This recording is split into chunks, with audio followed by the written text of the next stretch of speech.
Good morning, everyone. I'm Kishore Narayan. I'll be handling this chapter. This I'll be starting this new chapter. Currently pursuing my medical in Bhubaneswar, Odisha, and my all India rank in NEET was 854. So we'll get in with the lesson. Okay. So this chapter is biomolecules. நம்ம இன்னைக்கு இந்த புது lesson நம்ம பார்க்க போறோம். என்ன lesson இது? Biomolecules அப்படின்னு ஆரம்பிச்சிருக்கோம். அப்படின்னா முதல் இந்த பேருக்கு அர்த்தம் என்னப்பா? பயோ மாலிகூல்ஸ்னா என்னது? பயோனா என்னது? நமக்கு தெரியும், வாழ்க்கை. வாழ்க்கை அல்லது உயிரினம், உயிரோடு இருக்கக்கூடிய ஏதோ ஒரு விஷயத்தோட சம்மந்தப்பட்டதுன்னா இப்போ பயோங்கிறது சரி. மாலிக்யூல் என்னது? மாலிக்யூல்ங்கிறது அணுக்கள். அணுக்கள் அல்லது அணுக்களுடைய சின்ன சின்ன அணுனா ஆட்டம்னு வச்சுக்கோம். அப்ப அணுக்களுடைய சில அணுக்கள் எல்லாம் சேர்ந்து சின்ன சின்ன மாலிக்யூல்ஸ் உருவாக்கும் அப்படின்னு கேட்டிருக்கீங்க இல்லையா? அப்ப அதுதான். அப்போ உயிருள்ள பொருட்கள்ல, பொருள்னு சொல்லாம உயிருள்ள அல்லது உயிரினங்கள்ல, உயிரினத்துல நம்ம பார்க்கக்கூடிய அணுக்கள் என்னென்ன? இப்போ சில விட நீங்க வந்துட்டு உங்களுடைய மொத்த கெமிஸ்ட்ரி நீங்க எடுத்தீங்கன்னா பீரியாடிக் டேபிள் அப்படின்னு பெருசா ஒண்ணு இருக்கும். அந்த பீரியாடிக் டேபிள்ல இருக்கிற எல்லா ஆட்டமுமே வந்துட்டு உங்க உடம்புல பணம் இருக்காது. உதாரணத்துக்கு நம்மளுடைய உடல் பெருவாரியான உடற்பகுதி இந்த 6 எலிமெண்ட்டுகளால உருவானது. இந்த 6 எலிமெண்ட்டுகளால உருவானது. என்னெல்லாம் இந்த 6? Carbon, hydrogen, nitrogen, oxygen, phosphorus, sulphur அப்படிங்கிற இந்த 6 எலிமெண்ட்டுகளால மட்டும்தான் உருவானது. மிச்சம் எல்லாமே இப்போ உதாரணம் மிச்சம் இருக்கும் தான். ஏன்னா பெருவாரியான பகுதி இதால உருவானது. மிச்சது அயன் இருக்கும், காப்பர் இருக்கும், கால்சியம் இருக்கும், மக்னீசியம் இருக்கும், மேங்கனீஸ் இருக்கும். இந்த மாதிரி பல பல பல பல எலிமெண்ட்டுகள் வந்துகிட்டே இருக்கும். ஆனா சில வேளையில சில எலிமெண்ட்டுகள் நம்ம பார்க்க முடியும். உடம்புல தங்கம் இருக்குமா? இருக்காது. உடம்புல வெள்ளி இருக்குமா? இருக்காது. உடம்புல மாதிரி சிலதெல்லாம் இருக்காது. அப்ப எதுல இருக்காது? இதெல்லாம் உயிரினத்துல இருக்காது. அப்போ உயிரினத்துல நம்ம பார்க்கக்கூடிய என்னெல்லாம் ஆட்டம் இருக்கோ அது ஒரு பக்கமாகவும், உயிரினத்துல பார்க்க முடியாத ஆட்டம் அல்லது எலிமெண்ட் என்னெல்லாம் இருக்கோ அது ஒரு பக்கமாகவும் நம்மளால நல்லா ரொம்ப தெளிவா நம்மளால பிரிக்க முடியும் அப்படிங்கிறது இதுல இருந்து நம்ம புரிஞ்சுக்கணும். அப்போ இது வந்துட்டு ரொம்ப பயாலஜியும் கெமிஸ்ட்ரியும் சேர்ந்த மாதிரியே இருக்கும். உண்மையை சொல்ல போனா உங்களுடைய 12ஆம் வகுப்புக்கு நீங்க போறப்போ நீங்க உங்களுடைய கெமிஸ்ட்ரியில திருப்பி இதே பாடத்தை படிப்பீங்க. பயோமாலிகூல்ஸ் அப்படிங்கிற இதே பேரை வச்சு நீங்க படிப்பீங்க. ஆனா அங்க நீங்க படிக்கிறப்போ கெமிஸ்ட்ரி சம்பந்தமான எல்லா விஷயத்தையுமே படிப்பீங்க. ஆனா இங்க நீங்க படிக்கிறப்போ இப்போதைக்கு நம்ம எல்லாமே பயாலஜிக்கல் அல்லது உயிரினத்துக்கு சம்பந்தமான என்னெல்லாம் விஷயம் இருக்கோ அந்த பொருட்களை மட்டும் படிச்சுட்டு நம்ம இதனுடைய ரசாயன கலவைகள் அல்லது இதனுடைய வடிவங்கள் அதெல்லாம் நம்ம இப்போதைக்கு விட்டுருவோம். அந்த அளவுக்கு நம்ம படிக்க மாட்டோம் பயாலஜி. நீங்க வந்துட்டு உங்களுடைய ரசாயன அறிவியல் எடுத்தப்போ அங்க வந்துட்டு நீங்க படிப்பீங்க. உயிரியல்ல இது அந்த அளவுக்கு வராது. வேதியியல்ல தான் ஜாஸ்தியா உங்களுக்கு பயோமாலிகூல்ஸுடைய வடிவங்கள் எல்லாம் வரும். இப்போதைக்கு எந்த உயிரினத்துல எவ்வளவு இருக்கு, என்ன இருக்கு, எப்படி இருக்கு, என்ன எப்படியெல்லாம் கட்டமைக்கப்பட்டிருக்கு, இது இல்லைன்னா என்ன ஆகும், இது நம்மளுடைய உடல்ல என்னெல்லாம் செயல்பாடுகளை செய்யுது, எதெல்லாம் சீரா வச்சுக்குது, இது எவ்வளவு தேவை எவ்வளவு தேவையில்லை, இதை எப்படி கணக்கிடுறது, உடம்புல எவ்வளவு இருக்கு கணக்கிடுறது அப்படிங்கிற மாதிரி பொருட்களை மட்டும் நம்ம படிச்சுட்டு இந்த லெசனை உயிரியல் பொறுத்த வரைக்கும் உயிரியல்ல நம்ம மூடி வச்சிருவோம் இந்த பாடத்தை. சரிங்களா? அப்ப நம்ம இப்போதைக்கு ஆரம்பிக்கும் என்னெல்லாம் இருக்கு. முதல் பாருங்க, இதுல இந்த பாடத்தை உங்களுக்கு 9ஆ பிரிச்சிருக்காங்க. இந்த பாடத்தை எவ்வளவு பொருட்களா பிரிச்சிருக்காங்க அப்படின்னா 9ஆ பிரிச்சிருக்காங்க. என்னெல்லாம் இருக்கு உங்களுக்கு இந்த பாடத்துல?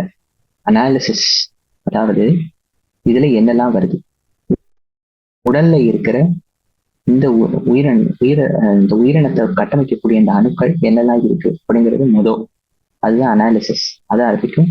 அதுக்கு அடுத்து மெட்டபாலைட்ஸ். மெட்டபாலிசம் என்னப்பா? நம்மளுடைய உடம்புல நடக்கிற எல்லா ரசாயன சேர்க்கைகளுடைய கலவையும் மெட்டபாலிசம் அப்படின்னு சொல்லுவோம். நம்ம உடல்ல நடக்கிற எல்லா ரசாயன சேர்க்கையினுடைய கலவையை தான் நம்ம மெட்டபாலிசம்னு சொல்லுவோம். இந்த ரசாயன சேர்க்கைகள் எல்லாம் இல்லைன்னா நம்ம உடலால சரியான அளவுல எவ்வளவு சேவை செய்யணுமோ அந்த செயல்பாடுகள் எல்லாம் நம்ம உடலால செய்ய முடியாது. அப்படின்னா இந்த ரசாயன கலவைகள் எல்லாமே சேர்ந்து இருந்தாதான் நம்மளுடைய உடலால சரியான அளவுல செயல்பட முடியும், பயன்பட முடியும். அப்போ இந்த ரசாயன கலவைகளுடைய கூட்டு எல்லாத்தையுமே நம்ம என்னன்னு சொல்றோம் அப்படின்ட்டு மெட்டபாலிசம் அப்படின்னு சொல்றோம். அப்போ இந்த மெட்டபாலிசம்ங்கிறத வச்சு பார்த்தோம்னா இந்த மெட்டபாலிசம்ல ரசாயன கலவைகள் இருக்கு. ரசாயன கலவைகள்ல ஒரு கோட்பாடு நீங்க எழுதுறீங்கன்னு ரியாக்ஷன் அப்படின்னு நடக்குதா? இந்த ரியாக்ஷன்ல முற்பகுதியிலையும் பிற்பகுதியிலையும் ரெண்டு விதமான பொருட்கள் இருக்கும் இல்லையா? அதாவது ரசாயனங்கள் 2 விதமான ரசாயனங்கள். இப்போ உதாரணத்துக்கு ஹைட்ரஜனும் ஆக்சிஜனும் இந்த 2 தானே சேர்ந்து தண்ணி உருவாக்குது. ஹைட்ரஜனும் ஆக்சிஜனும் 2மே சேர்ந்து என்ன செய்யுது? நம்மளுடைய உடல்ல இல்ல இயற்கையில நீர் உருவாக்குது. அப்ப இந்த தண்ணி உருவாகணும்னா ஹைட்ரஜனும் ஆக்சிஜனும் கலக்குதா? அப்போ இது ஒரு கலவை, இது ஒரு ரசாயன கலவை, இது ஒரு ரசாயன சேர்க்கை, இது ஒரு ரசாயன கூட்டு கோட்பாடு அப்படின்னு சொல்லலாமா? அப்போ இந்த ஒரு பக்கத்துல இருக்க ஹைட்ரஜன் ஆக்சிஜன், இன்னொரு பக்கத்துல இருக்க தண்ணி, இந்த எல்லாமே நம்மளுடைய உடல் சம்பந்தமா இருக்கிறப்போ, நம்மளுடைய உடல் சம்பந்தமான எல்லா கலவைகளையுமே இது இதுக்கு அடிப்படையா இருக்கிறப்போ, இந்த பொருட்கள் எல்லாத்தையுமே இடதுபுறத்துல இருக்கிறதையும் வலதுபுறத்துல இருக்கிறதையும் நம்ம என்ன சொல்லுவோம் அப்படின்னா மெட்டபாலைட்ஸ் அப்படின்னு சொல்லுவோம். மெட்டபாலைட்ங்கிறது என்னது? நம்மளுடைய உடல்ல இருக்கக்கூடிய பொருட்கள். இந்த பொருட்கள் ரசாயன கலவைகள்ல ஈடுபட்டிருக்கும். இந்த பொருட்கள் ரசாயன கலவைகள்ல ஈடுபட்டு இந்த பொருட்கள் ரசாயன கலவையினுடைய என்ன சொல்லலாம், ரசாயன கலவையினால உருவாகலாம், இல்லது இந்த பொருட்கள் எல்லாமே சேர்ந்து இன்னும் சில பொருட்களை உருவாக்கலாம். இந்த பொருட்கள் சேர்ற பொருட்களும் சரி, உருவாகிற பொருட்களும் சரி, எல்லாத்தையும் நம்ம மெட்டபாலைட்ஸ் அப்படின்னு சொல்லுவோம். சரிங்களா? அதுக்கடுத்து bio macro molecules. Bio macro molecules. பயோனா என்னது? உயிர். மேக்ரோனா பெரிய. மாலிக்யூல்னா என்னது? மாலிக்யூல். அப்போ நம்ம ஒரு உயிரினத்துல பார்க்கக்கூடிய பெரிய பெரிய மாலிக்யூல்ஸ். அப்ப சின்ன மாலிக்யூல்ஸ் எதுவும் பார்க்க முடியுமாப்பா? சின்ன மாலிக்யூல்ஸ் நம்ம என்னெல்லாம் பார்க்கலாம் அப்படின்னா, கார்பன் டை ஆக்சைடு. நம்ம நம்ம சுவாசிச்சதுக்கு அடுத்து நம்ம வெளியே விடுற அந்த காத்து ஒரு சின்ன மாலிக்யூல், அது கார்பன் டை ஆக்சைடு. ஆக்சிஜன், அது ஒரு சின்ன மாலிக்யூல். இதெல்லாமே சின்ன சின்ன மாலிக்யூல்ஸ். அப்ப பெரிய பெரிய மாலிக்யூல்ஸ் தான் என்னெல்லாம் இருக்கு அப்படின்னா, நம்ம சாப்பிடக்கூடிய பொருட்கள்ல இருக்க பெருவாரியான பகுதி பெரிய பெரிய மாலிக்யூல்ஸ்னாலதான் உருவானது. அதனாலதான் நம்ம உடலுமே பெருவாரியான பகுதி பெரிய பெரிய மாலிக்யூல்ஸ்னாலதான் உருவாகுது. என்ன பெரிய பெரிய மாலிக்யூல்ஸ்? பெரிய மாலிக்யூல்ஸ் தான் நான் என்ன சொல்ல வரேன் அப்படின்னா, carbohydrate, protein, nucleic acid, lipids, enzymes, இது எல்லாமே தான் நம்மளுடைய பெரிய பெரிய மாலிக்யூல்ஸ். இந்த ஒரு பெரிய பெரிய மாலிக்யூலை நம்ம ரொம்ப தெளிவா ஆழமா அதுக்கு அடுத்து நம்ம படிப்போம். சரிங்களா? இப்போதைக்கு இதோடைய பேரை மட்டும் நான் எழுதுறேன். இது எல்லாமே உங்களுக்கு ஒரு செக்ஷனா வரும். செக்ஷனா என்னது? இது எல்லாமே உங்களுக்கு இந்த பாடத்துடைய பகுதிகளா வரும். சரிங்களா? இப்போதைக்கு நம்ம வந்துட்டு அந்த அளவுக்கு எல்லாத்துக்குள்ளேயும் நம்ம போக மாட்டோம். நான் முதல் உங்களுக்கு என்னெல்லாம் இருக்கு, இந்த ஒரு பகுதியிலுமே என்னெல்லாம் இருக்கு அப்படிங்கிறத மட்டும் நான் முதல் சொல்லி முடிச்சிடறேன். சரிங்களா? இதுக்கடுத்து இப்ப நியூக்ளிக் ஆசிட் இருக்கு. அதுக்கடுத்து நம்ம என்ன பார்ப்போம் அப்படின்னா, புரதத்தினுடைய வடிவம். புரோட்டீன் தான் என்னது? புரதமா? புரதத்தினுடைய வடிவம் இப்படி இருக்கு. புரதங்களுடைய வடிவம் இது ஒரு ரொம்ப ரொம்ப முக்கியமான ஒரு பகுதி இந்த லெசன்ல. நீங்க வந்துட்டு ஞாபகம் வச்சுக்க வேண்டியது, சரியான அளவுல நீங்க படிக்கணும். இதுவும் என்சைம்ஸும். என்சைம்ஸ்ல இருந்தும் புரத வடிவத்திலையும் பல பல பல பல கேள்விகளை கேட்கும். இந்த லெசன் ரொம்ப முக்கியமானது அப்படின்னா எதெல்லாம் இருக்கு அப்படின்னு சொல்லிட்டேன். இது ரொம்ப முக்கியம். இந்த பகுதியில இருந்து உங்களுக்கு என்ன வரலாம்? இந்த பகுதியில இருந்து உங்களுக்கு ஒரு டேபிள் இருக்கு. அந்த டேபிள் இருந்து கேள்விகளா வந்துகிட்டே இருக்கும். அதுக்கடுத்து உங்களுக்கு நியூக்ளிக் ஆசிட்ல இருந்து அந்த அளவுக்கு வராது, வரும் தான். ஆனா புரோட்டீன் ஸ்ட்ரக்சரும் உங்களுக்கு ரொம்ப முக்கியம். சரி, இந்த பகுதிகள் எல்லாமே உங்களுக்கு ரொம்ப ரொம்ப முக்கியமான பகுதிகள். அதனால இதெல்லாமே நல்லா நீங்க வந்துட்டு தியானம் கொடுத்து படிக்கணும். சரிங்களா? அதுக்கடுத்து இப்போ நம்மளுடைய லெசனுக்குள்ள நம்ம இப்போ உள்ள போக போறோம். உள்ள போறதுக்கு முன்னாடி முன்னுரை ஒரு தடவை பார்த்துருவோம். உலகத்தில் இருக்கிற எல்லா உயிரினங்கள்லையுமே பல விதமான வேறுபாடுகள் இருக்கு. இந்த எல்லா உயிரினங்களும் ஒரே விதமான பொருட்களால உருவானதா? இல்ல, இது எல்லாமே ஒரே விதமான எலிமெண்ட்டும் ஒரே விதமான காம்பவுண்ட்னாலே உருவானதா அப்படின்னு கேட்கிறோம். அப்ப இதை நம்ம பார்த்தோம்னா, இப்போ உதாரணத்துக்கு நம்ம அப்ப எப்படி இதை வந்துட்டு படிக்கிறது? அப்போ எல்லாத்துக்குள்ளயும் ஒரே விதமான எலிமெண்ட்டும் ஒரே விதமான காம்பவுண்டும் இருக்கா அப்படிங்கிறத நம்ம எப்படி படிக்கிறதுப்பா அப்படின்னா, அதுக்கு ஒண்ணும் இல்லை. ஒரு டிஷ்யூ எடுத்துக்கணும். ஒரு சின்ன திசு எடுத்துக்கணும். எதோடைய திசு எடுத்துக்கிறது? தாவரத்தினுடையதா மிருகத்தினுடையதா? இல்ல தாவரத்தினுடையதா மிருகத்தினுடையதா அப்படின்னு பார்த்தோம்னா, எந்த திசுவா வேணா இருக்கு. நம்ம எந்த திசுவா வேணா இருக்கு. ஒருவேளை நமக்கு இந்த தாவரத்தினுடைய திசு கிடைக்கல, மிருகத்தினுடைய திசு கிடைக்கல அப்படின்னா, கிருமிகளுடைய கூட்டு, அந்த ஒரு கிருமி கலவையை கூட நம்ம படிக்க ஆரம்பிச்சோம்னா, என்னெல்லாம் எலிமெண்ட் இருக்கு இந்த இதனுடைய உடல்கள் எல்லாம் அப்படின்னு நம்ம படிக்க ஆரம்பிச்சோம்னா, நமக்கு ஒரு பெரிய லிஸ்ட் ஒன்று வரும் இல்லையா? நமக்கு ஒரு பெரிய லிஸ்ட் வரும். இந்த எலிமெண்ட் என்னெல்லாம் இருக்குன்னா, கார்பன் இருக்கு, ஹைட்ரஜன் இருக்கு, ஆக்சிஜன் இருக்கு, இந்த மாதிரி பல பல எலிமெண்ட்டுகள் வருது. இப்ப இந்த எல்லாமே இந்த எல்லாமே இந்த லிஸ்ட்டை நம்ம உருவாக்குறப்போ இந்த லிஸ்டோட சேர்த்து நம்ம இன்னொன்னு என்ன எழுதலாம் அப்படின்னா, ஒரு உயிரினத்துல கார்பன் எவ்வளவு இருக்கு, ஹைட்ரஜன் எவ்வளவு இருக்கு, ஆக்சிஜன் எவ்வளவு இருக்கு அப்படின்னு நம்ம வேறுபடுத்தி கூட சொல்ல முடியும். ஒரு உயிரினத்திலையும் இந்த அளவுக்கு கார்பனும், இந்த அளவுக்கு ஹைட்ரஜனும், இந்த அளவுக்கு ஆக்சிஜனும், இந்த அளவுக்கு நைட்ரஜனும், சல்பரோ, பாஸ்பரஸோ, கால்சியமோ, அயனோ, மெக்னீசியமோ இருக்கு அப்படின்னு வேறுபடுத்தி சொல்ல முடியும். அப்போ இது ஒரு உயிருள்ள ஒரு உயிரினத்தினுடைய திசுல இருந்து நம்ம எடுக்கிறப்போ ஒரு லிஸ்ட் வரும். இதே லிஸ்ட் நம்ம கொண்டு போய் இந்த நம்மளுடைய மண்ணுன்னு இல்லை, மண்ணுன்னு சொல்றதை விட நம்ம வந்துட்டு நம்மளுடைய பூமியில இருந்து பூமிக்கு அடியிலுக்கு ஏதோ ஒரு நம்மளுடைய பூமியில வந்துட்டு பல படிமங்கள் இருக்கு இல்லையா, ஏதோ ஒரு படிமத்துல இருந்து நம்ம வந்துட்டு கொஞ்சம் மண்ணையோ ஒரு கலவையோ எடுத்து நம்ம வந்துட்டு அதுக்குள்ள என்னெல்லாம் எலமெண்ட் இருக்கு அப்படின்னு பார்த்தோம். அதாவது உயிரில்லாத பொருட்கள் உள்ள என்னெல்லாம் இருக்கு அப்படின்னு பார்த்தோம். ஒரு கல்லுனே எடுத்துக்கோ, ஒரு கல்லுனா என்னெல்லாம் எலமெண்ட் இருக்கு அப்படின்னு பார்த்தோம். அல்லது நம்ம வந்துட்டு பூமியை தோன்றப்ப நமக்கு தங்கம் கிடைக்கலாம், வெள்ளி கிடைக்கலாம், மெக்குரி கிடைக்கலாம், பாதரசம் கிடைக்கலாம். இதெல்லாம் நம்மளுடைய உடம்புல கிடைக்கல. அப்ப என்ன அர்த்தம்? ரெண்டுலையுமே வித்தியாசங்கள், பல வித்தியாசங்கள் நம்ம எடுக்கணும். ஆனா முக்கியமா சொல்ல போனா உயிருள்ள பொருட்கள்ல இருக்கிற எல்லா எலிமெண்ட்டுகளும் உயிரில்லாத அந்த பூமியினுடைய கலவையில இருக்கிற அந்த எல்லா எலிமெண்ட்டுகளும் ஒண்ணுதான். எல்லா எலிமெண்ட்டுகளும் இருக்கும் தான். கார்பன் உயிருள்ள பொருள்ல இருக்கா? இருக்கு. ஹைட்ரஜன் இருக்கா? இருக்கு. ஆக்சிஜன் இருக்கா? இருக்கு. நைட்ரஜன் இருக்கா? இருக்கு. அப்ப என்னதான் பிரச்சனை அப்படின்னா, என்ன பிரச்சனை அப்படின்னு கேட்டீங்கன்னா, எந்த அளவுல இருக்கு, உயிருள்ள பொருள்ல கார்பன் எவ்வளவு இருக்கு, ஹைட்ரஜன் எவ்வளவு இருக்கு அப்படின்னு பார்த்தோம்னா, அதையே நம்ம தூக்கி கொண்டு போய் உயிரில்லாத அந்த மட்கலவையில போய் பார்த்தோம்னா அங்க எவ்வளவு இருக்கு அப்படின்னு நம்ம பார்த்தோம் அப்படின்னா நிறைய வித்தியாசங்களை நம்மளால பார்க்க முடியும் அப்படின்னு சொல்ல வராங்க. இந்த வித்தியாசங்கள்லாம் இருக்கிறதுனாலதான் நம்ம வந்துட்டு உயிருள்ள பொருட்கள்ல மட்டும் என்ன விதமான மாலிக்யூல்ஸ் இருக்கு அப்படின்னு நம்ம ஆழமா படிக்க போறோம். சரிங்களா? இப்போ நம்ம ஆரம்பிப்போம். 9.1 இருந்து நம்ம ஆரம்பிக்க போறோம். 9.1 தான் நம்மளுடைய அனாலிசிஸ்னா என்னது? அனாலிசிஸ் முக்கியமா சொல்ல போனா ஆராய்ச்சி. என்ன ஆராய்ச்சிங்க? நம்ம வந்துட்டு என்ன ஆராய போறோம்னா, இந்த உயிருள்ள இந்த திசுக்குள்ள என்னெல்லாம் எலிமெண்ட்டுகள் இருக்கு அப்படின்னு நம்ம ஆரம்பிக்க போறோம். அப்படின்னு நம்ம ஆராய போறோம். அப்ப இதுக்குள்ள என்னெல்லாம் எலிமெண்ட் இருக்கு? பயோ அனாலிசிஸ் அப்படின்னு சொல்லுங்க. இந்த பயோ அனாலிசிஸ்ங்கிறது என்ன? அதாவது அனாலிசிஸ் ஆஃப் லிவிங் டிஷ்யூ. இந்த டிஷ்யூ உனக்கு எங்க இருந்து கிடைக்கும்? நம்மளுடைய உடல் வந்து எப்படி டிஷ்யூ எடுக்க முடியுமா? நம்மளுடைய தோல்ல இருந்து ஒரு சின்ன சதை லேயரை எடுத்தா கூட அது கூட டிஷ்யூ தான். நம்மளுடைய ஈரல்ல இருந்து ஒரு சின்ன லேயர் எடுத்தா அது கூட டிஷ்யூ தான். நம்மளுடைய உடல் இருக்க தசைகளோ, நரம்புகளோ, ரத்த குழாய்களோ ஏதோ ஒண்ணு டிஷ்யூ தான். வயிற்றுல இருக்கிற லேயர் டிஷ்யூ தான். எல்லாமே ஒரு டிஷ்யூ தான். அப்ப இந்த எல்லா டிஷ்யூக்குள்ளயுமே வந்துட்டு பல விதமான மாலிக்யூல் இருக்குமா, எலமெண்ட் இருக்குமா, அது எல்லாமே எவ்வளவு இருக்கு அப்படின்னு நம்ம கணக்கிட போறோம். ஆனா இவ்வளவு நம்ம யோசிக்காம ஒரு சின்ன தாவரத்தை எடுத்துக்கணும். என்ன தாவரம் எடுத்துக்கிறது, என்ன எடுத்துக்கிறதுன்னா ஒரு கத்திரிக்காய் எடுத்துக்கும். ஏதோ ஒரு காய்கறியை எடுத்து அதுல இருந்து கூட நம்ம வந்துட்டு இந்த கெமிக்கல் அனாலிசிஸ் செய்ய முடியும். என்ன வேணும் அதுக்கு அப்படின்னா ஒரு லிவிங் டிஷ்யூ வேணும். அவ்வளவுதான். ஏதோ ஒரு லிவிங் டிஷ்யூ வேணும். ஏதோ வச்சு நம்ம செய்யலாம்.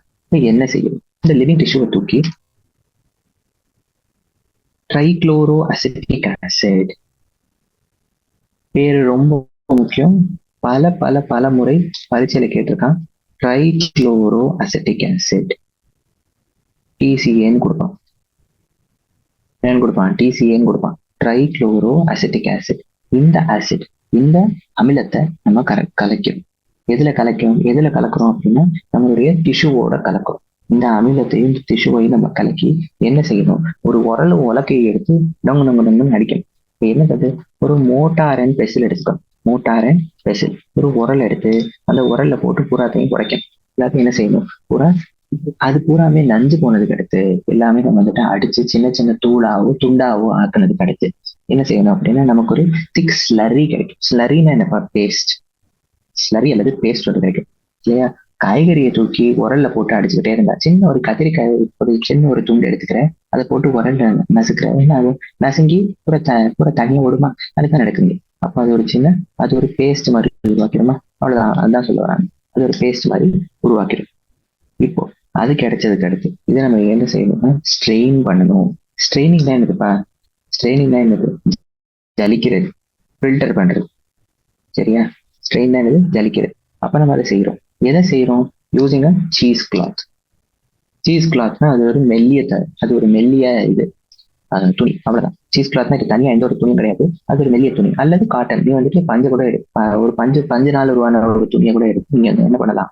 நீங்க வந்துட்டு இதை ஜலிச்சு எடுக்கலாம். அப்ப நீங்க இதை ஜலிச்சு எடுத்தீங்கன்னா என்ன நடக்கும்? உங்களுக்கு வந்துட்டு நீங்க இந்த துணி இப்படி வச்சிருப்பீங்க. நீங்க வந்துட்டு உங்க காய்கறியை நீங்க வந்துட்டு பூரா நறுக்கி இந்த மாதிரி நீங்க வந்துட்டு என்ன செய்றீங்க அப்படின்னா, நீங்க வந்துட்டு ஜலிக்கிறதுக்காண்டி கொட்டுறீங்க. என்ன ஆகும்? மேல சிலது படிஞ்சிரும். கீழானா சிலது தண்ணி மாதிரி கொட்டுமா? இப்ப இது வந்துட்டு எல்லாத்தையும் குடிக்கிறதுக்கு நம்ம இங்க ஒரு பாத்திரத்தை வச்சிருக்கோம்னு வை. இப்ப இங்க கீழே சிலது வந்து இங்க படிஞ்சிருமா? இங்க சிலது படிஞ்சிரும் இல்லையா? இங்க என்ன ஆயிரும்? சிலது படிஞ்சிரும்.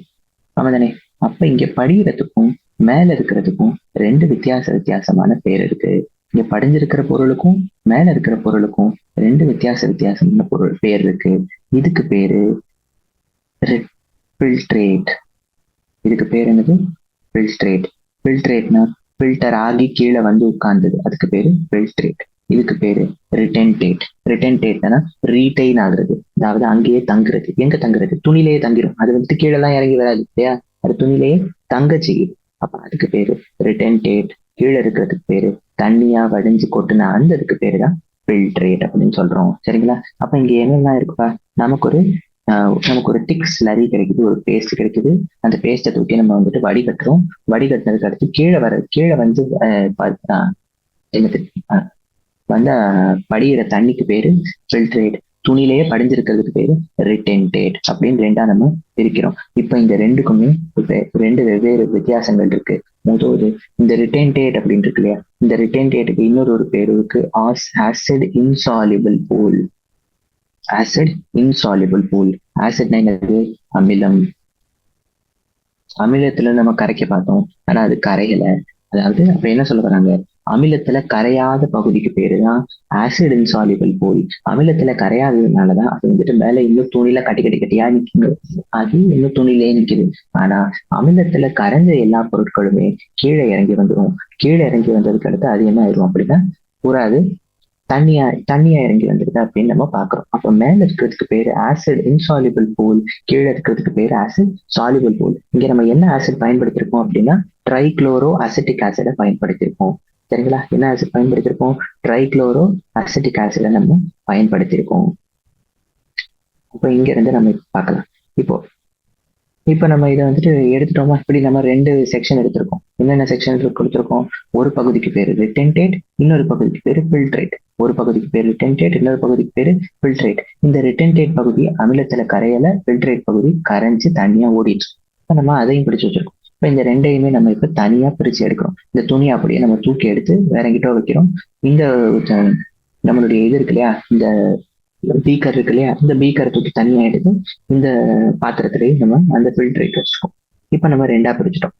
இப்போ இதுக்குள்ள என்னெல்லாம் எலிமெண்ட் இருக்கு, என்னெல்லாம் காம்பவுண்ட் இருக்கு அப்படின்னு நம்ம படிக்க முடியும். எப்படி படிக்கிறதுங்கிறது நமக்கு தேவையில்லை.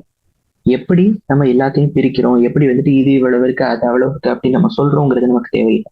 அது உங்களுக்கு எக்ஸாம்ல கேட்க மாட்டான். அதே மாதிரி 11ஆம் வகுப்பு பாடத்துக்கு இது ரொம்ப ஜாஸ்தி.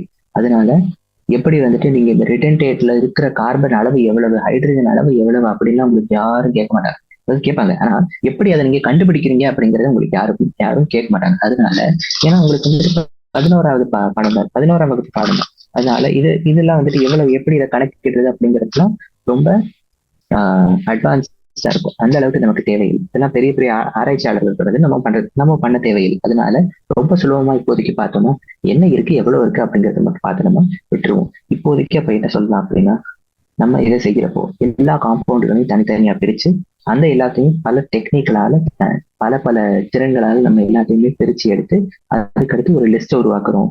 அந்த லிஸ்ட்ல இந்த அளவுக்கு இருக்கு, அது அந்த அளவுக்கு இருக்கு அப்படின்னு நம்ம சொல்ல முடியும்.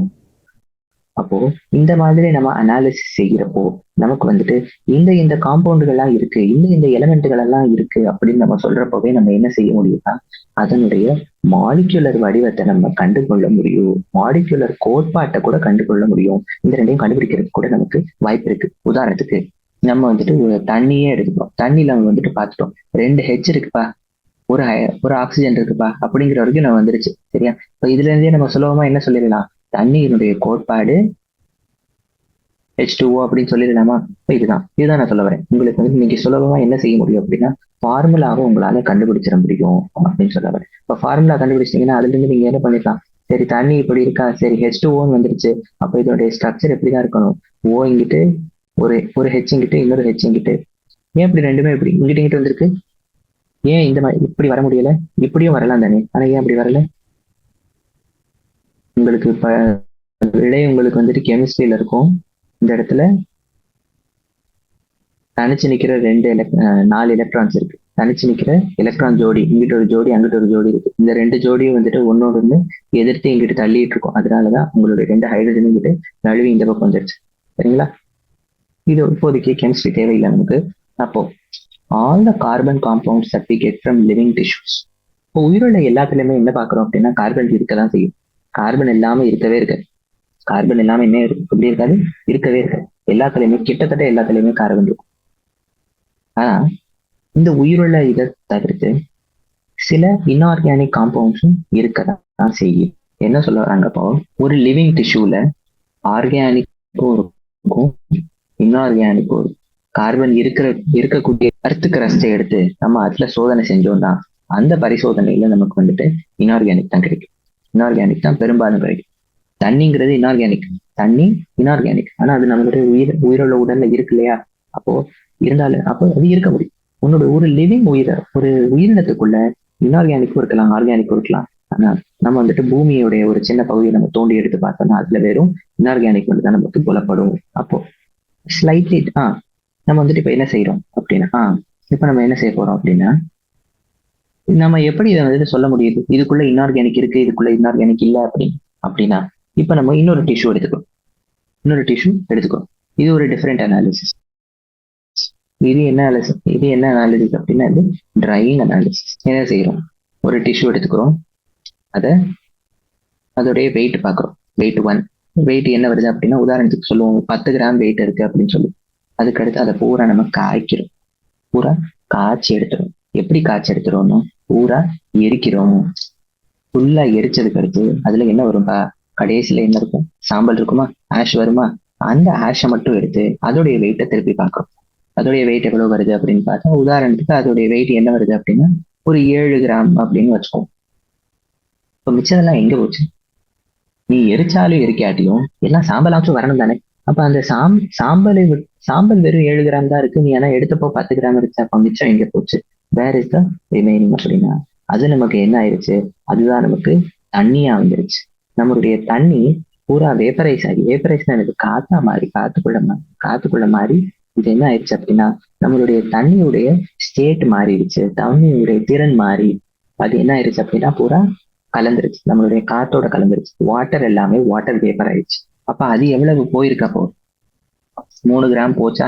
அப்ப என்ன பாக்குறோம், நம்ம ஒரு டிஷ்யூக்குள்ள 3 கிராம் தண்ணி இருந்திருக்கு. ஒரு டிஷ்யூக்குள்ள எவ்வளவு இருந்திருக்கு? 3 கிராம் தண்ணி இருந்திருக்கு. அப்ப இதுல இருந்தே நம்ம சொல்லலாம், என்ன சொல்லலாம், இந்த விஷயத்த நம்ம உங்களுக்கு வந்துட்டு ஊர்ஜிதப்படுத்துறதுக்காண்டி தான் நான் சொன்னேன். அதாவது ஒரு லிவிங் டிஷ்யூல ஆர்கானிக்கும் இருக்கலாம், இன்ஆர்கானிக்கும் இருக்கலாம் அப்படிங்கறது சொல்றதுக்காண்டி தான் இதை நம்ம காட்டணும்.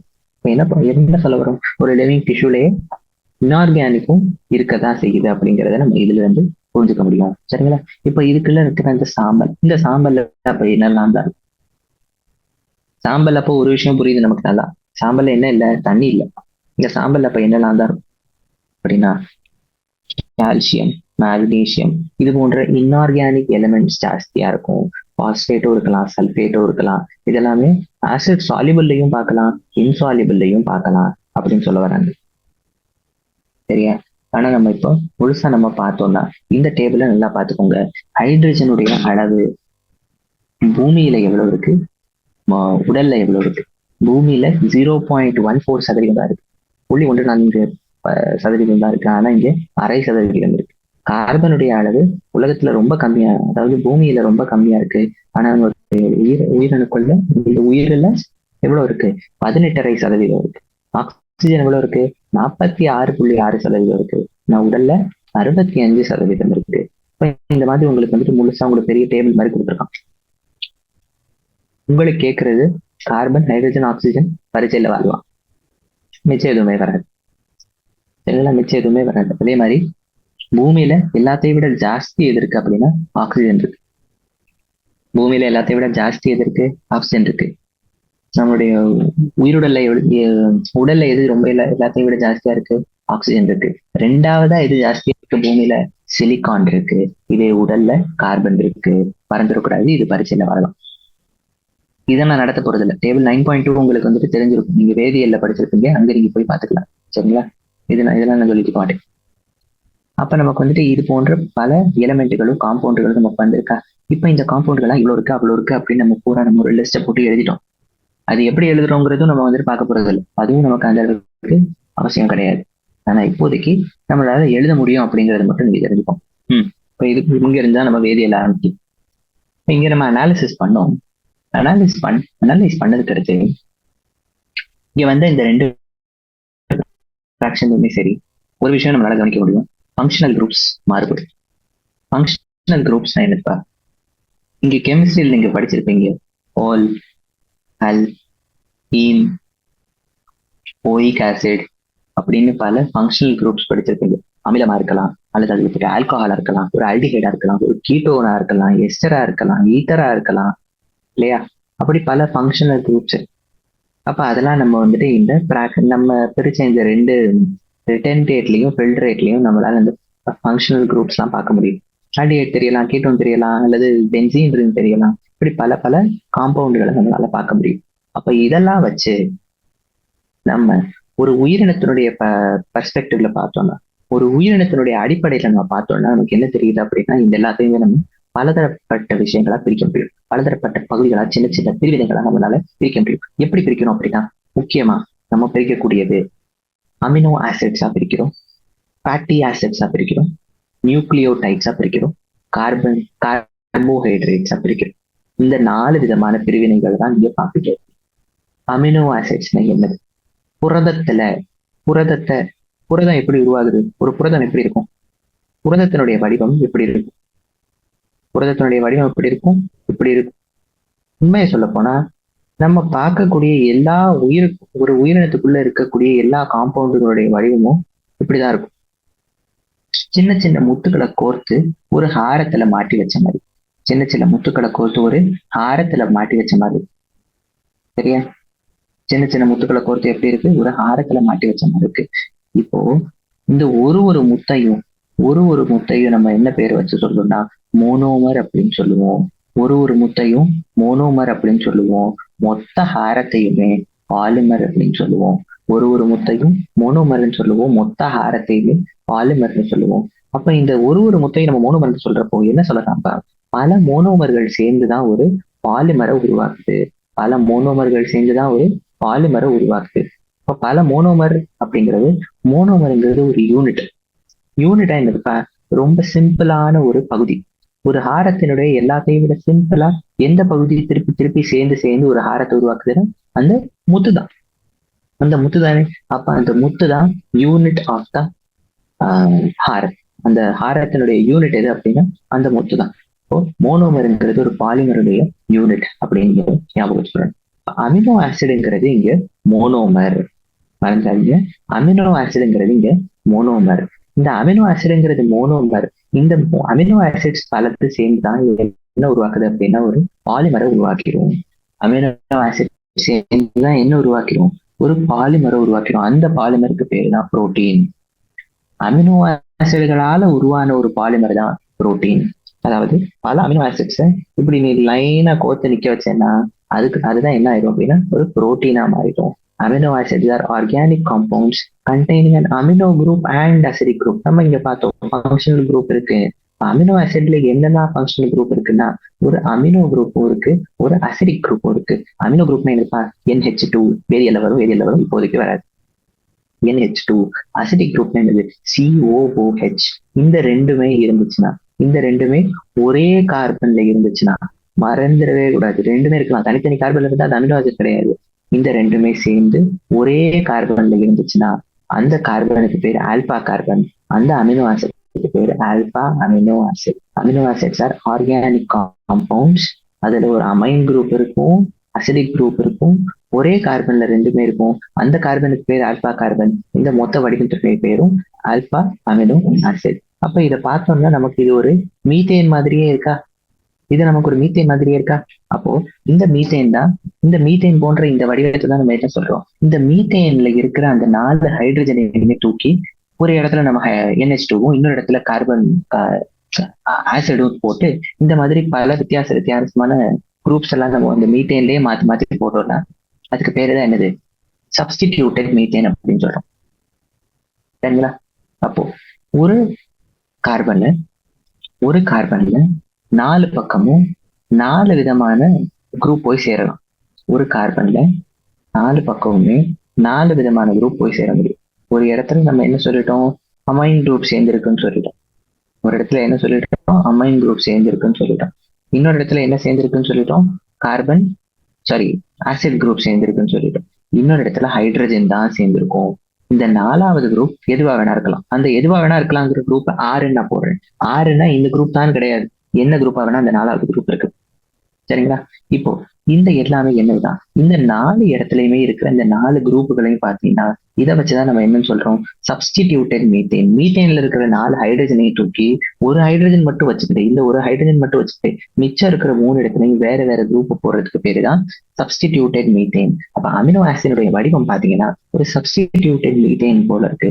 இந்த 4 குரூப்பும் என்னென்னது, ஒரு ஹைட்ரஜன் குரூப் இருக்கும், ஒரு கார்பாக்சில் குரூப் இருக்கும், ஒரு அமைனோ குரூப் இருக்கும், இன்னொன்னு வேரியபிள் குரூப். வேரியபிள்னா என்ன குரூப்பா வேணா இருக்கலாம், என்ன குரூப்பா இருக்கலாம், அதை நம்ம ஆறு நம்ம எழுதுறோம்.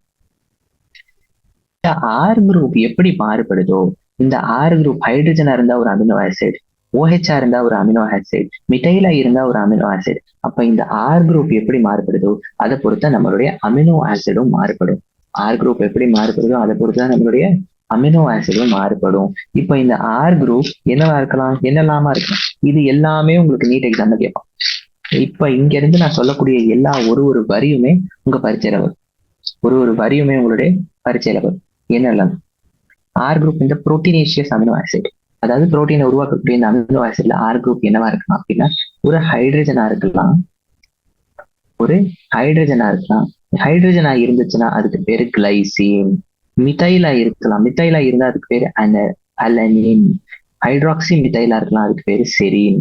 அப்போ உங்களுக்கு 20 அமினோ ஆசிட்ஸ் இருக்கு. எத்தனை அமினோ ஆசிட்ஸ் இருக்குன்னா 20 அமினோ ஆசிட்ஸ் இருக்கு. 20 அமினோ ஆசிட்ஸ் இருக்கு. ஆனா நம்ம இந்த 3 மட்டும் நம்ம ஒதுக்கி பார்ப்போம். பாருங்க, கிளைசீன்ல எப்படி இருக்கு. இது வந்துட்டு இதோடைய வடிவம் நான் தப்பா வரைஞ்சிருக்கேன். அதாவது COOH தான் எப்பயுமே மேல வரணும், தெரியல. COOH எல்லாத்தையும் மேல வரணும், NH2 ரைட்டுக்கு போயிடணும், ஹைட்ரஜன் லெஃப்ட்ல தான் இருக்கணும், கீழே தான் இந்த ஆர் போட்டுக்கணும்.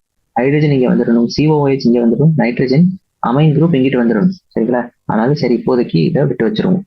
இதை நீங்க வந்துட்டு அப்படியே திருப்பி பாத்துக்கிற மாதிரி, இதை நீங்க அப்படியே எப்படி திருப்பி பாத்துக்கணும்னு நான் வேண்டிக்கிறேன். சரியா? அப்போ கிளைசீன்ல என்ன இருக்கு, இந்த ஆருக்கு பதிலா என்ன இருக்குன்னா ஒரு ஹைட்ரஜன் இருக்கு. டப்பாக்குள்ள போட்டிருக்கானா ஒரு ஹைட்ரஜன் இருக்கு கிளைசீன்ல. அப்ப அந்த ஆறு தான் ஹைட்ரஜன், ஹைட்ரஜன் தான் அந்த ஆறு கிளைசீன்.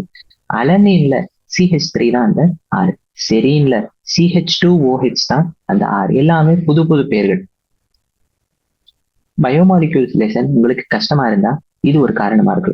புது புது பெயர்கள், பல புது புது பெயர்கள் வரும். அதனாலதான் இந்த பயோமாலிக்யூல்ஸ் லெசன் சில பேருக்கு கஷ்டமா இருக்கும். ஆனா நீங்க போக போக வந்துட்டு உங்களுக்கு ரொம்ப சுலபமா போயிடும் இந்த லெசன். ஏன்னா நீங்க எப்படி இதை நீங்க பல வாட்டி நீங்க படிச்சிருப்பீங்க, அத்தனை வாட்டி நீங்க படிச்சு முடிச்சதுக்கு அடுத்து உங்களுக்கு வந்துட்டு இது ரொம்ப சுலபமாவே போயிடும். சரிங்களா? அப்ப இங்க நம்ம என்ன பாக்குறோம் அப்படின்னா மிதைல் இருக்கு, ஹைட்ராக்சி மிதைல் இருக்கு, எல்லாமே சொல்லிட்டோம். இப்போ 3 of the 20, இந்த 20 இருக்கு மொத்தமா. அப்ப இந்த 20ல 3 வந்துட்டு உங்களுக்கு அந்த ஃபிகர்ல காட்டியிருக்கோம்னு சொல்றாங்க. இந்த ஃபிகரையும் நான் உங்களுக்கு காட்டு. சரிங்களா? அதுக்கு அடுத்து இப்போ இந்த அமினோ ஆசிட்ஸ் எப்படி இருக்கலாம், ஆரை பொறுத்து மாறுபடுதுன்னு காட்டிட்டோம். எப்படி காட்டணும், ஆறுல வந்துட்டு ஒரு இடத்துல ஹைட்ரஜன் இருக்கு, கிளைசின் ஆகுது, CH3 இருக்கு, அலனின் ஆகுது, CH2OH இருக்கு, செலின் ஆகுது. இந்த மாதிரி ஆறு எப்படி இருக்கோ அதை பொறுத்து அவருடைய அமினோ ஆசிடும் மாறுபடுது அப்படின்னு நம்ம காட்டிட்டோம். இப்போ chemical and physical properties of amino, இந்த அமினோ ஆசிடுடைய வெவ்வேறு ப்ராப்பர்ட்டிஸ் எல்லாமே இந்த ஆறுனாலையும் அமினோ கார்பாக்சைல் குரூப்னாலையும் தான் வருது. ஏன்னா ஹைட்ரஜனால ஒன்றும் வரப்போறது இல்லை, ஹைட்ரஜன் எல்லா இடத்துலையும் இருக்கு, அதால ஒன்றும் பெருசா வித்தியாசம் வந்துட போறது. அப்போ ஒருவேளை நம்மளுடைய அமினோ ஆசிட்ல CH2 சாரி நம்மளுடைய அமினோ ஆசிட்ல 2 குரூப் இருக்கா. முதல் குரூப் என்னது, அமைன் குரூப் இருக்கா. அமைன் குரூப் ஜாஸ்தியா இருந்தா, அமைன் குரூப் இருக்கு, ஒரு ஆசிட் குரூப் இருக்கு.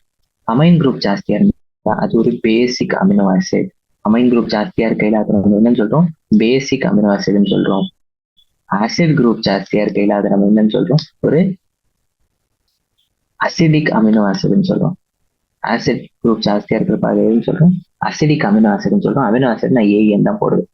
இந்த பேசிக் அமினோ ஆசிடுக்கும் அசிடிக் அமினோ ஆசிடுக்கும் என்னெல்லாம் அப்போ வித்தியாசம், பேசிக் அமினோ ஆசிடுக்கும் அசிடிக் அமினோ ஆசிடுக்கும் என்னெல்லாம் வித்தியாசம் அப்படின்னு இப்ப நம்ம பார்ப்போம். பேசிக் அமினோ ஆசிட்ல அமைன் குரூப் ஜாஸ்தியா இருக்கும், அசிடிக் அமினோ ஆசிட்ல அமைன் குரூப் ஆசிட் குரூப் ஜாஸ்தியா இருக்கும். ரெண்டுமே ஒரே அளவுக்கு இருந்தா அது ஒரு நியூட்ரல் அமினோ ஆசிட். எல்லாத்துக்குமே உதாரணம் இருக்கு. பேசிக் அமினோ ஆசிட் அப்படின்னா என்னதுப்பா? பேசிக் அமினோ ஆசிட்ங்கிறப்போ இதுல வந்துட்டு அமிலம் காரம் அப்படின்னு நம்ம பிரிக்கிறோமா, அந்த காரத்தினுடைய குவாலிட்டி ஜாஸ்தியா இருக்கும். அந்த அமினோ ஆசிட்ல காரத்தினுடைய குவாலிட்டி ஜாஸ்தியா இருக்கும். உங்களுக்கு உதாரணங்கள்ல பேசிக் அமினோ ஆசிட்ல லைசின் கொடுத்துருக்காங்க, நியூட்ரல்ல வேலின் கொடுத்துருக்காங்க, அசிடிக்ல குளூட்டாமிக் ஆசிட் கொடுத்துருக்காங்க. இந்த எல்லாமே ஒண்ணு ஒண்ணு. சரியா? இப்போ அரோமேட்டிக் அமினோ ஆசிட் அப்படின்னு இருக்கு. இந்த ஆர் குரூப்னா என்னது? அந்த கடைசி அந்த கீழே இருக்கிற அந்த ஆர் குரூப் ஒருவேளை அரோமேட்டிக்கா இருந்தா, அதாவது பென்சீன் ரிங் போன்ற ஏதாவது இருந்தா, பென்சீன் அல்லது வேற ஏதாச்சும் ஒரு அரோமேட்டிக் ரிங் இருந்தா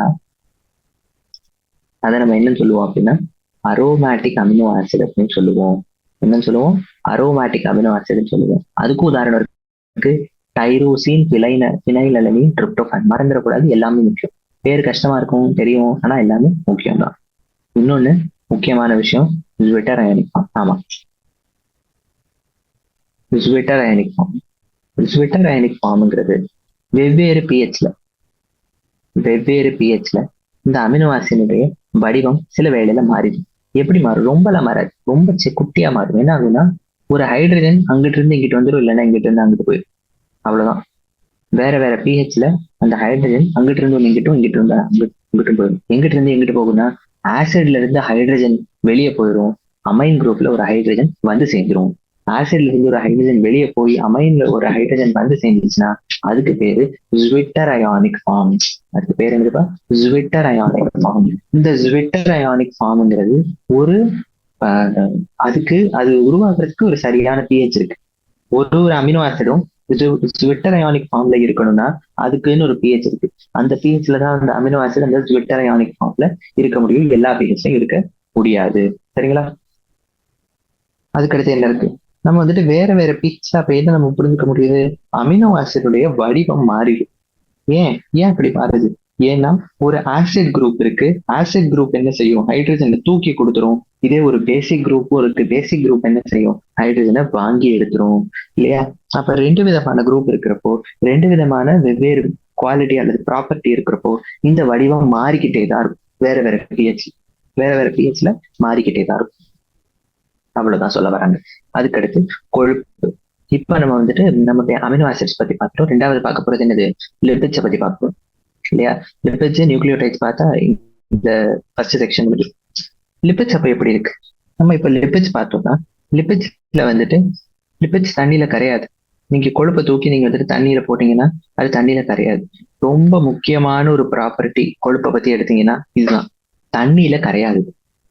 நீங்க எண்ணெயை தூக்கி தண்ணியை ஊத்துனீங்கன்னா அது மேலேயே தான் அது நிற்கும், உள்ள போய் கரையுமா? கரையாது.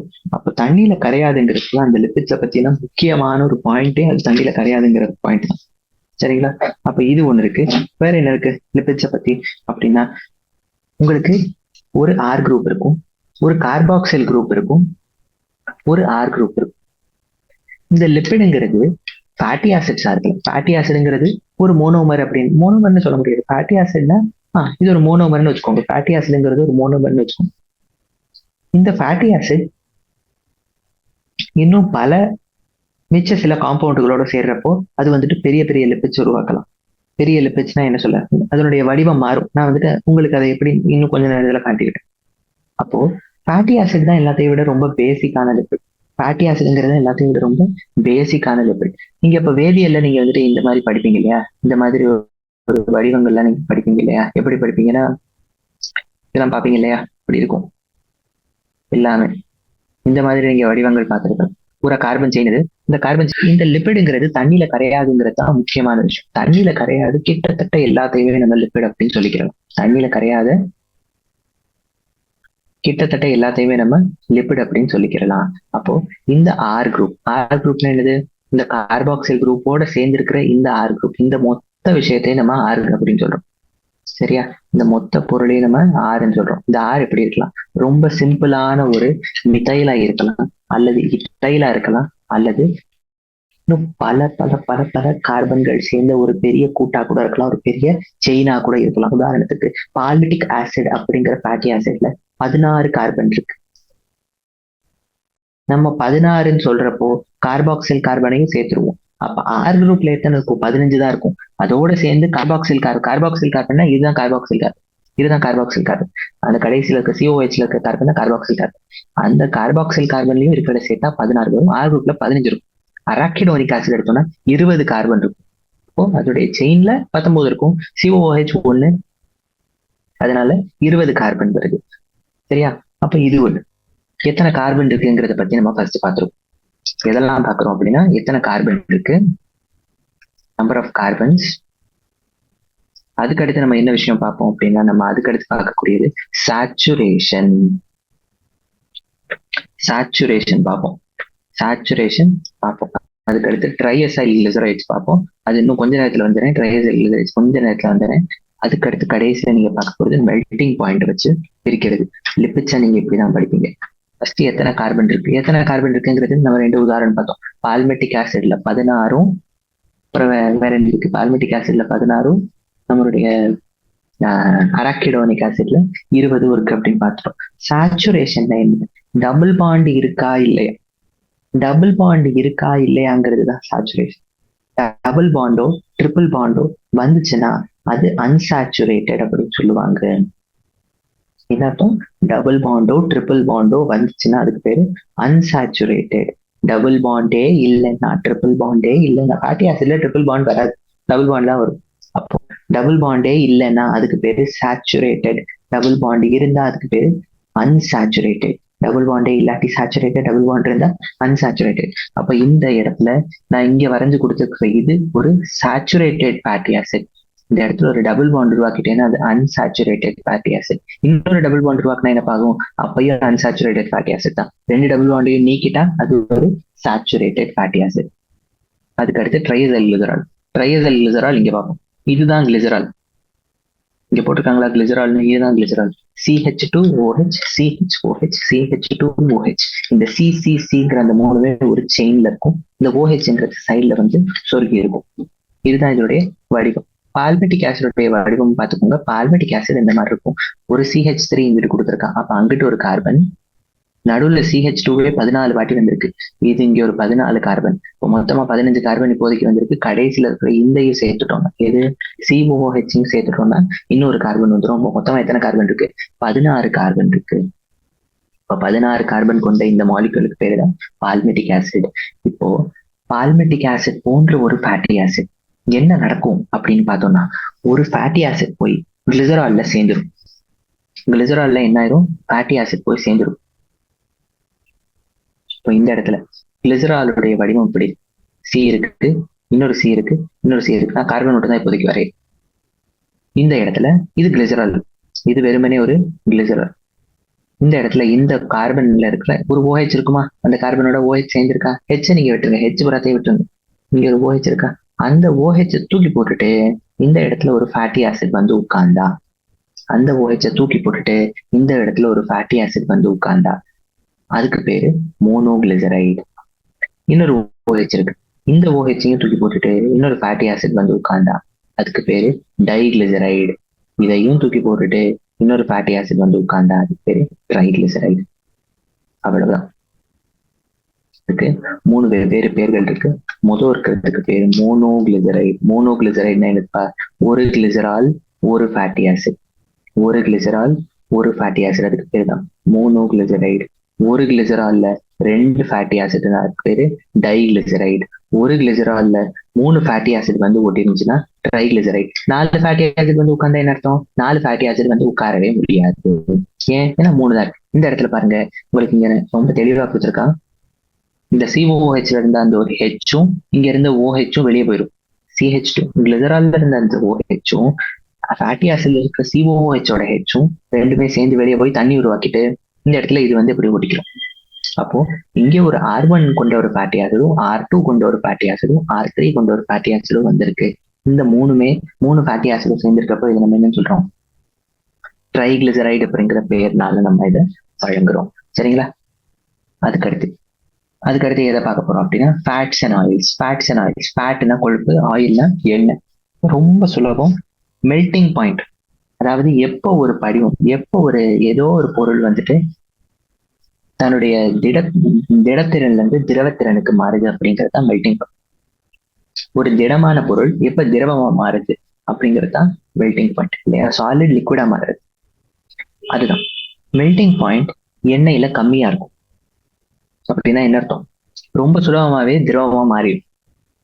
ஆனா கொழுப்புல ஜாஸ்தியா இருக்கும்.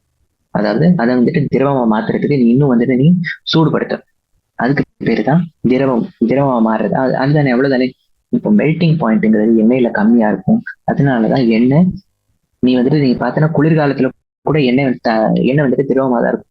ஆனா நம்மளுடைய வெண்ணெய் அப்படித்தானா, கோடை காலத்துல கூட வந்துட்டு ரொம்ப சிரமப்பட்டு தான் அது வெண்ணெய் ஆகும், அது பூரா உருகி போகும் இல்லையா? அப்ப பட்டர்ங்கிறது ஒரு ஃபேட். இதே எந்த விதமான எண்ணெயுமே ஒரு ஆயில் தான். ஒரு ஜிஞ்சலி ஆயில், ஒரு சன்ஃபிளவர் ஆயில், ஜிஞ்சலி ஆயில், ஏதோ ஒரு எண்ணெய், கடலை எண்ணெய், நல்லெண்ணெய், எல்லாமே ஆயில்ல வரும். கடைசியில பாஸ்போலிபிட் இருக்கு. பாஸ்போலிபிட்ங்கிறது லிபிடோட ஏதோ ஒரு பகுதியில பாஸ்பரஸ் வந்து சேர்ந்திருக்கும்.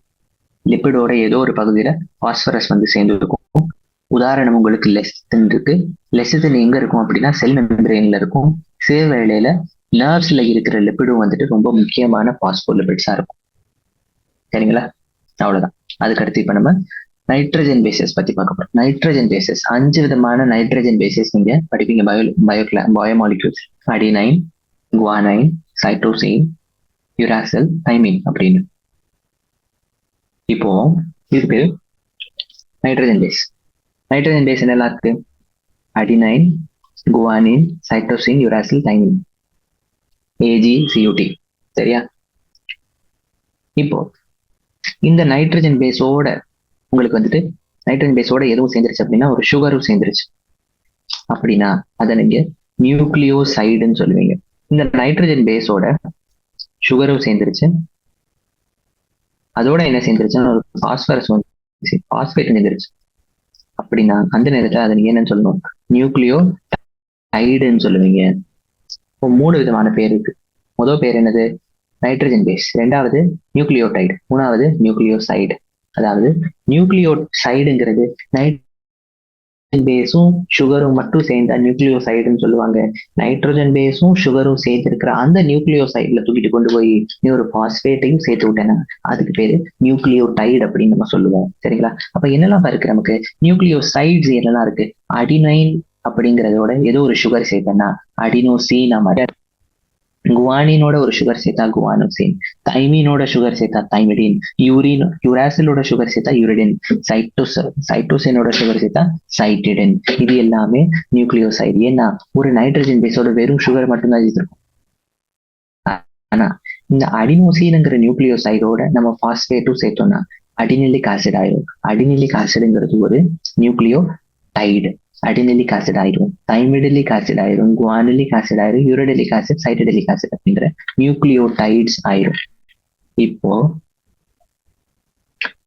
நியூக்ளிக் ஆசிட் அப்படி நீங்க எங்க கேள்விப்பட்டிருக்கீங்க?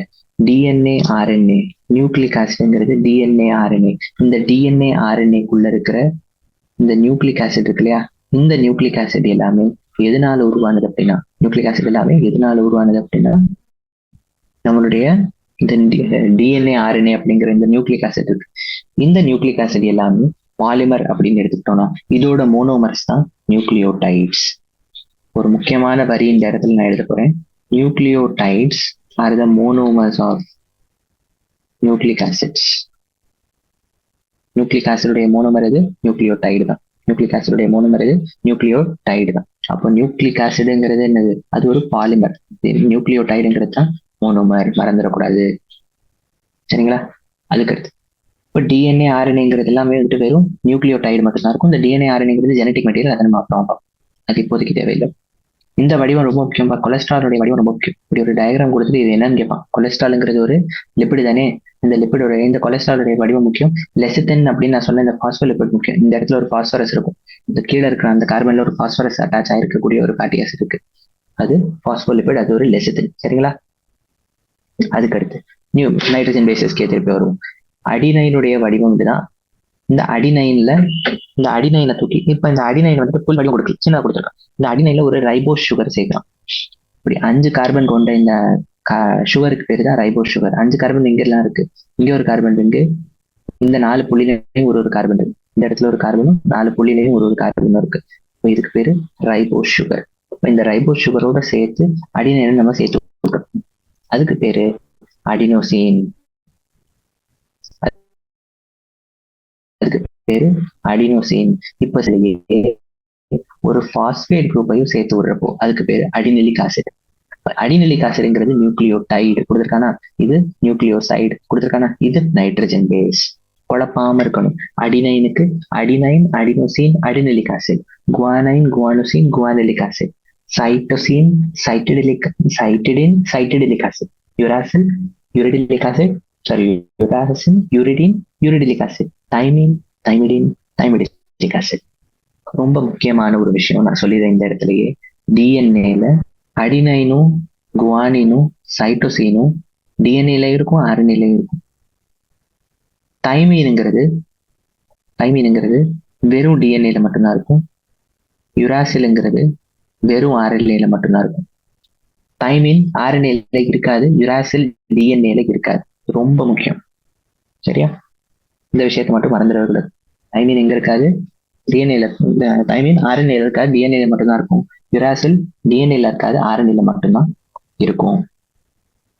சரிங்களா? இப்போ இப்போதைக்கு உங்களுடைய பயோமாலிகுல்ஸ் முக்கியமான பெருவாரின் ஒரு ரொம்பவே கடினமான ஒரு பகுதி இப்போதைக்கு முடிச்சிட்டோம். இப்போ மெட்டபலைட்ஸ் மட்டும் முடிச்சுட்டு அதுக்கு அடுத்து நம்ம மிச்சதை நம்ம நாளைக்கு பார்ப்போம். Primary and secondary metabolites. முதல் நிலை மெட்டபலைட், இரண்டாம் நிலை மெட்டபலைட் அப்படிங்கிறது. இந்த முதல் நிலை மெட்டபலைட் என்னதுப்பா? முதல் நிலை மெட்டபலைட்டுங்கிறது நம்ம வந்துட்டு ரொம்ப நமக்கு வந்துட்டு தெரிஞ்ச எல்லா வேதியியல் கோட்பாடுகள்லையும் கலவைகள்லையும் வரக்கூடிய எல்லா பொருட்களுமே தான் முதல் நிலை மெட்டபலைட்ஸ், அதாவது பிரைமரி மெட்டபலைட்ஸ். ஏன் இது பிரைமரி மெட்டபலைட்? ஏன்னா இதுக்குன்னு நம்ம உடல்ல ஒரு செயல்பாடு இருக்கு. இது இல்லைன்னா இந்த பிரச்சனை எல்லாம் வரும் அப்படின்னு நமக்கு தெரியும். தண்ணி நம்மளுடைய உடலுக்கு எவ்வளவு முக்கியம். அதுக்கு ஒரு வேலை இருக்கு. நம்ம உடல்ல தண்ணிக்கு ஒரு வேலை இருக்கு. தண்ணி இல்லைன்னா நம்ம ரொம்ப சிரமப்படுவோம், ரொம்ப கஷ்டப்படுவோம். அது நமக்கும் தெரியும். அப்போ முதல் நிலை மெட்டபலைட்டுங்கிறது எந்த மெட்டபலைட்னா, இந்த மெட்டபலைட்டினுடைய செயல்பாடு நம்ம உடல்ல என்னங்கிறது நமக்கு தெளிவா தெரியும். இந்த மெட்டபலைட்டுக்கு இந்த வேலை இருக்கு அப்படின்னு நமக்கு தெரியும். இரண்டாம் நிலை மெட்டபலைட்டுங்கிறது இந்த மெட்டபலைட்டுக்கு நம்ம உடல்ல என்ன வேலை இருக்குன்னே நமக்கு தெரியாது. எதனால இந்த மெட்டபலைட் நம்ம உடல்ல இருக்குன்னே நமக்கு தெரியாது. ஆனா அது இருக்கும். ஆனாலும் அது நம்ம உடல்ல இருக்கும். பல கலவைகள்ல அது செயல்படும், ஈடுபட்டிருக்கும். மெட்டபாலிசம்ல அது வந்துட்டு முக்கிய பங்காற்றும். அதெல்லாம் இருக்கும். இது நம்ம உடல்ல என்ன செஞ்சுட்டு இருக்கு அப்படின்னு நமக்கு தெரியாது.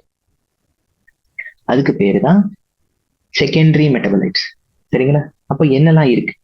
நம்ம பயோமாலிகுல்ஸ் எல்லாத்தையும் எழுதுறப்போ அமினோ ஆசிட்ஸ் நிச்சயமா வரும், கூட்டு சர்க்கரைகள் நிச்சயமா வரும், நியூக்ளிக் ஆசிட்ஸ் நிச்சயமா வரும், கொழுப்பு நிச்சயமா வரும். இதுக்கெல்லாம் ஒரு வேலை இருக்கு நம்ம உடல்ல. என்ன வேலைங்கிறத நம்ம அப்புறம் பார்ப்போம்.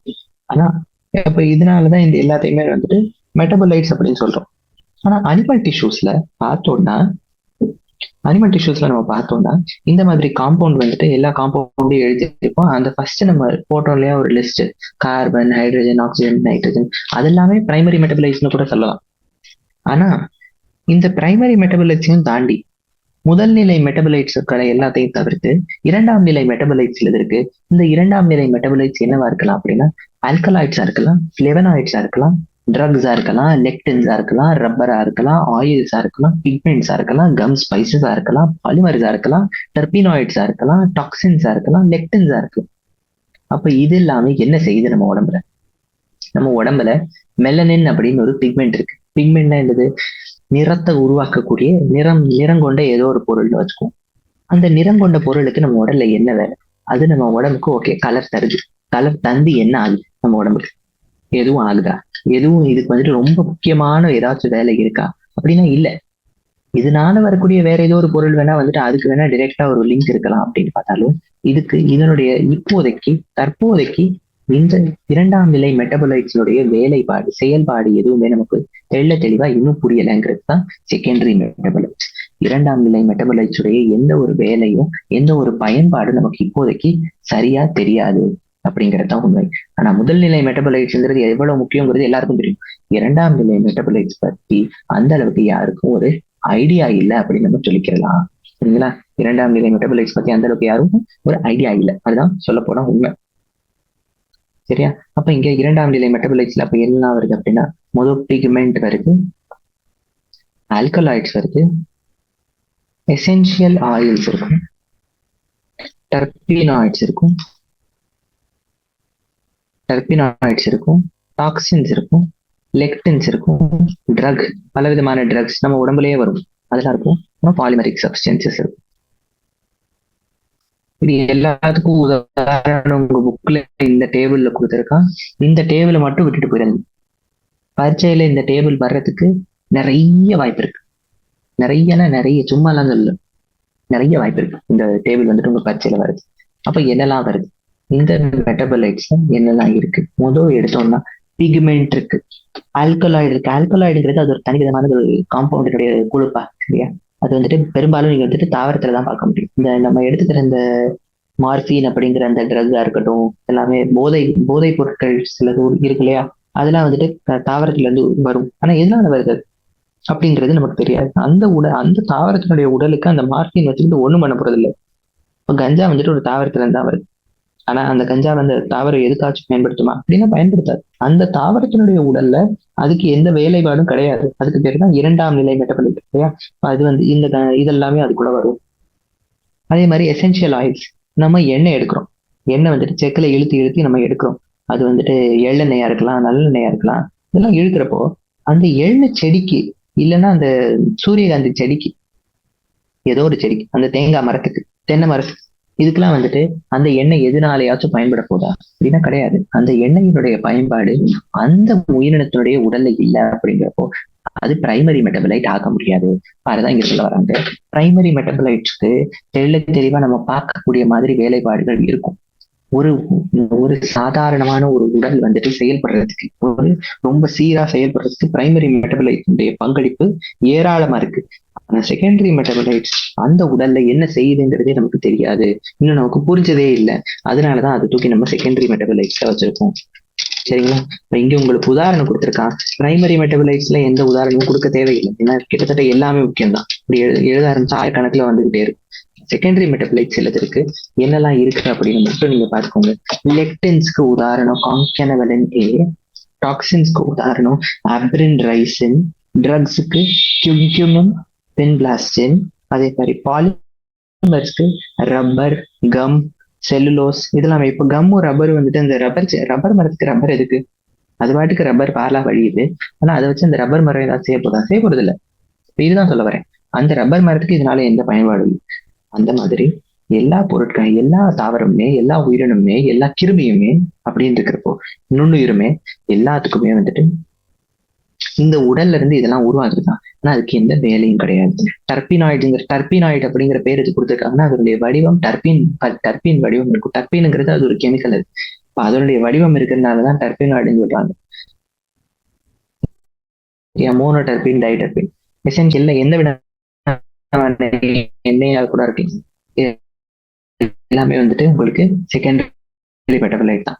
ஆல்கலாய்டுங்கிறது மார்பின், கொடியின், அது ஒரு செகண்டரி மெட்டபலைட் தான். அப்ப இந்த மாதிரி செகண்டரி மெட்டபலைட்டுடைய இந்த டேபிள் இந்த அட்டவணையில உங்களுக்கு கொடுத்துருக்காங்க இல்லையா, இது இந்த முதல் நிலை மெட்டபலைட், இரண்டாம் நிலை அப்படின்னு கொடுத்து எல்லாத்துக்குமே பல பல உதாரணங்கள் கொடுத்துருக்காங்க. பரீட்சையில டிரெக்டா கேட்பான், இதுல இருக்கிற எது இரண்டாம் நிலை மெட்டபலைட் அப்படின்னு கேட்கலாம், அல்லது இதுல இருக்கிற எந்த டாக்ஸின் இரண்டாம் நிலை மெட்டபலைட் அப்படின்னு கேட்கலாம். இந்த இரண்டாம் நிலை மெட்டபலைட்ஸ்ல எதை வந்துட்டு நம்ம ட்ரக்ஸா பயன்படுத்துறோம் அப்படின்னு கேட்கலாம். ட்ரக்னா எங்களுக்கு மாத்திரையா கூட இருக்கு. ட்ரக்குங்கிறது எப்பயுமே வந்துட்டு போதைப் பொருளா தான் இருக்கணும் கிடையாது. நம்மளுடைய உடல்ல ஏதோ ஒரு செயல்பாட வெளியில இருந்து வர்ற ஒரு பொருள் செய்ய போகுது அப்படின்னா அது நம்ம ட்ரக்னு சொல்லிக்கலாம். அப்போ இந்த எல்லாமே வந்துட்டு நம்மளுடைய உடல்ல ஏதோ ஒரு செயல்பாடு செய்ய முடியும். இந்த பென்பிளாஸ்டினோ, கர்க்யூமினோ, இதெல்லாம் வந்துட்டு பல செயல்களை செய்ய முடியும். டிஜிட்டாலிஸோ இதெல்லாம் செய்ய முடியும். அப்போ இதெல்லாமே தானே வந்துட்டு என்னன்னு சொல்றோம், இரண்டாம் நிலை மெட்டபலைட் அப்படின்னு சொல்றோம். இதோட நான் வந்துட்டு பிரைமரி மெட்டபலைட், செகண்டரி மெட்டபலைட்டுடைய வித்தியாசத்தை சொல்லி முடிச்சுட்டேன். வந்துட்டு நிம்பாட்டிக்கலாம் நம்மளுடைய லெசனை மிச்சம் காட்டிடுறேன். இன்னும் உங்களுக்கு என்னெல்லாம் இருக்கு அப்படின்னு காட்டிடுறேன். நமக்கு இன்னும் இருக்கக்கூடியது இதெல்லாம். அனாலிசிஸும் மெட்டபாலைட்ஸும் முடிச்சிட்டோம். Macromolecules, proteins, polysaccharides, nucleic acids, protein ஸ்ட்ரக்சரும் கடைசியில நொதிகளுடைய ஸ்ட்ரக்சர் என்சைம்களுடைய முடிச்சிருவேன். சரி, இதை மிச்சதெல்லாம் நம்ம அப்புறம் பார்க்கலாம். சரி, நன்றி.